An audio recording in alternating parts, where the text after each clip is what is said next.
afternoon, Rick. So, Hi, sir. Good afternoon, sir. may nakatuan tayo na nagbubuhos, no? Pero mga dalawang bucket na lang siguro to. Okay na lang, sir.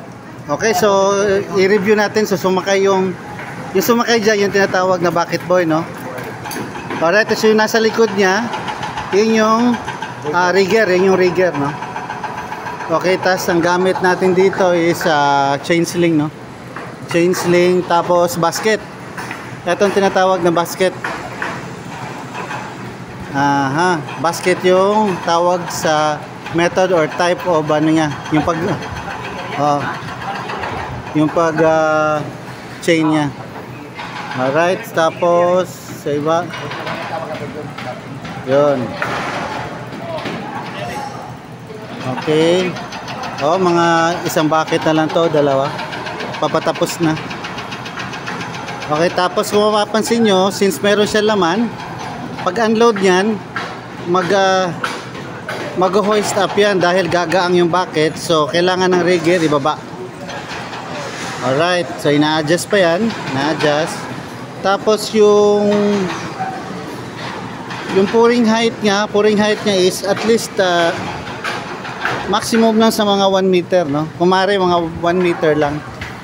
Ang purpose nun is kasi ang pinaka bottom line kasi niyan, bottom line niyan is dapat wag mag-segregate yung grab at saka yung buhangin.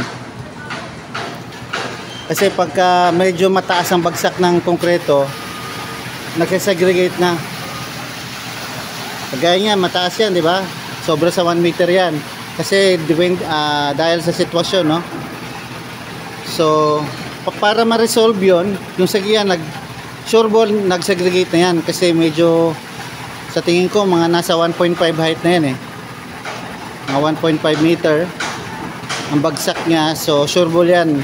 Mag-segregate yung grab at saka yung buhangin. So, ano solution doon? Ang solution doon is concrete vibrator. So, i-vibrate yan para mag-mix uli yung grab at saka yung buhangin. Yun, nag-hoist up siya kasi gumaang. Alright, so bababa yung bucket boy. Ini-screed nyo muna, sayang naman. So bababa yan.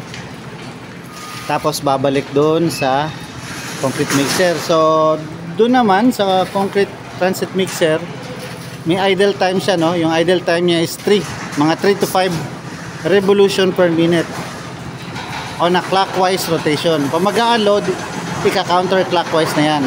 Meron din dong merong technician nandoon, yung technician yun. Tapos meron sa may baba niya nandoon yung bucket boy na isa. So dalawang bucket boy dito, isa sa mixer tsaka isa dito sa mismo nagbubuhos.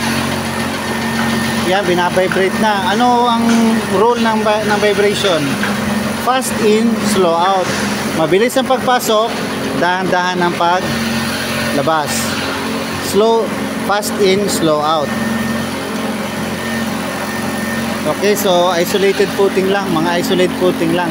Kasi makikita nyo parang may mga butas dyan, yan tinatawag na cavity. Yan yung nag-grouting kami dati, pressurized grout, pressure grout kami dito dati. So kung papansin nyo, third floor lang to, pero napakalalim ng footing. Bakit? Kasi importante yung soil investigation report. So doon makikita kung may cavity o wala. So based sa report namin, soil investigation report, kailangan namin dig deeper, excavate deeper para lumagpas kami sa cavity.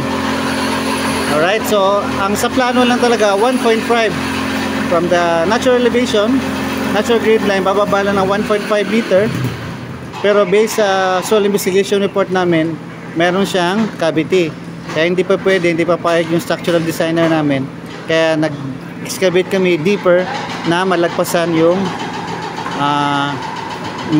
yung tawag niyan, yung cavity. So yan, sure ball na yan, nawala ng cavity sa ilalim yan. Within at least mga 30 meters.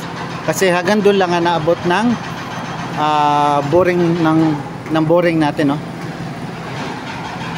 Alright. So yun, ina-unload na, no? So Yun lang yun.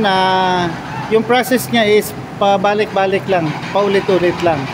Okay, kung site engineer ka, baguhan ka sa site, yun lang. Ganun lang yun. Okay?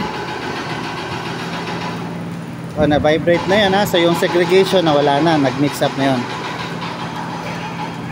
Okay Rick, so yun lang muna. So mamaya, bibidyo namin yun. Yung slab doon. Although bottom bar pa sila para makapagbigay tayo ng konting learnings Rick. Okay Rick, ano? Mag-alas 5 na ba?